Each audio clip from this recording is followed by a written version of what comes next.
Oke, nah gue jelasin teknisnya ya. Teknisnya adalah dulu gue dibantu Mbak Wina lewat QM. Sekarang udah gak ada nih. Iya. Masih ada gak? Masih, tapi kayaknya udah gak bikin servis itu ya. Jadi gue sampai dihitungin per bulannya. Untuk per bulannya segini, dan target gue 40 tahun. Untuk bukan capai 2019.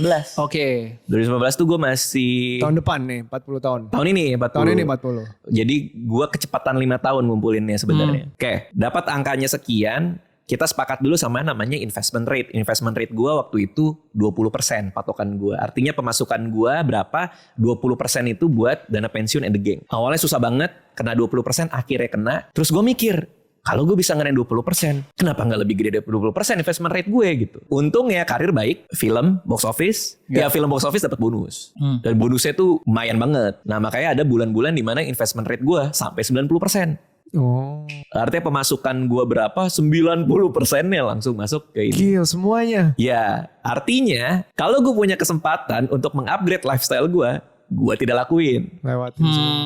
Karena kan lifestyle creep yang paling bahaya kan. Yes. Lu dapat duit lebih banyak, pengeluarannya juga lebih banyak. Karena lu ngerasa kayak, oh uang gue udah lebih banyak, maka gue lebih pantas nih. Yang penting 20% tercapai. Betul. Sisanya berarti haknya gue gitu.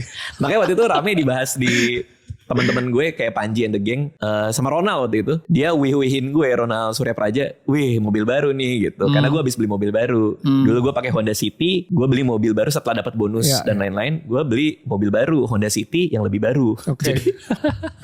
Tetap Honda City tapi Honda lebih City, baru. ganti Honda City lebih baru.